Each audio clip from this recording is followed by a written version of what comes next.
Hello, I'm Frank Buckles. I'm the North Langley Community Director for the Greater Langley Chamber of Commerce. As we have done in past elections, the Chamber is doing a series of videos with candidates in this current federal election campaign that is now underway.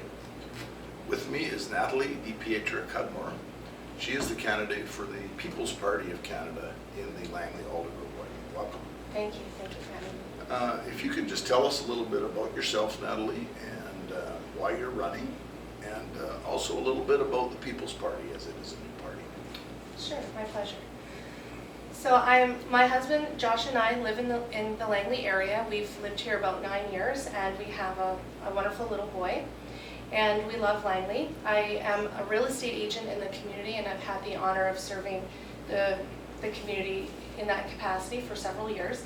So I've gotten to know a lot of people and what their day-to-day struggles are and what they need. For the People's Party, I'm inspired by Maxime Bernier's vision to do politics differently.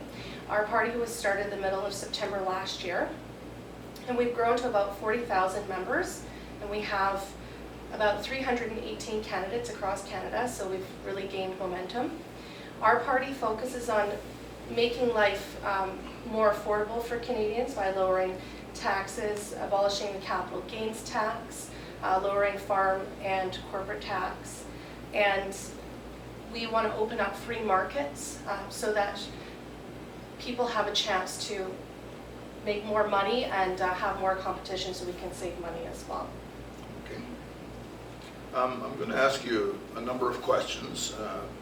We're a business organization, so they relate to business somewhat, but they also certainly relate to the community at large. Our first question is about small business. You know all about that as a realtor. You're a small business person. The federal government introduced a series of tax changes about 2.5 years ago, 3 years ago, for small business, which were quite controversial.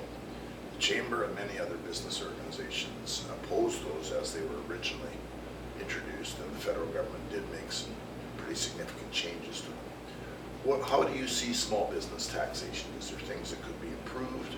Is there things that should change? Or is the regime that we have now fair and current? How do you see that? Well, I believe that we need to make life easier for Canadians. We, as business owners, we need to have encouragement to have our own businesses. And so when we're paying a lot of taxes, that obviously will affect people's ability to make money and be able to survive with their business. So for our party personally, we are wanting to lower the taxes so that we can keep more money in our pockets and have more profitable businesses. Okay. The next thing I'd like to move into is something which you're intimately familiar with, which is housing, because that's your business. And you probably know better than I do that it's hard for young people to buy a house these days. Housing prices are high. There is a stress test.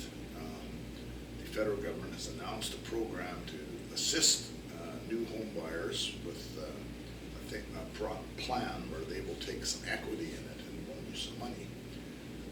And they've also announced a national housing strategy to deal with rentals, seniors housing, and other things.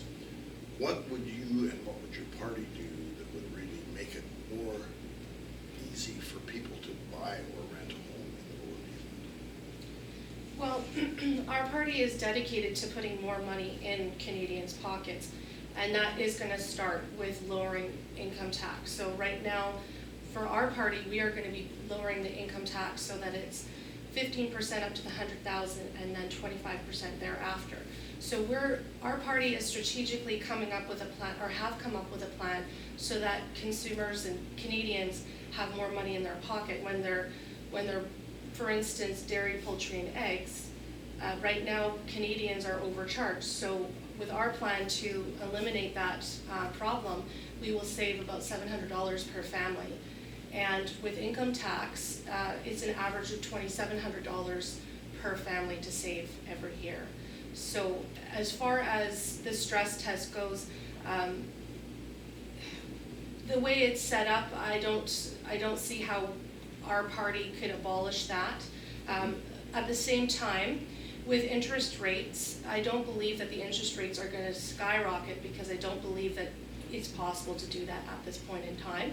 So for Canadians, our focus is to put more money in their pockets just so that they can have better affordability with paying their rent or their mortgage. So if I can just follow up to that a little bit then, what your party is really looking at is not so much specific policies dealing with housing so much as freeing up money Free markets. so people have more money in their pocket and then they Yes. can make their decisions. Is that Yes. a fair statement? Yes. Okay.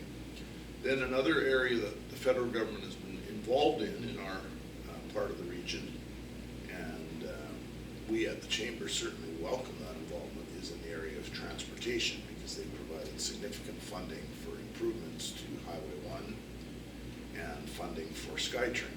Now, SkyTrain is scheduled to come into Langley City, where it would serve all residents of Langley much more than it does today.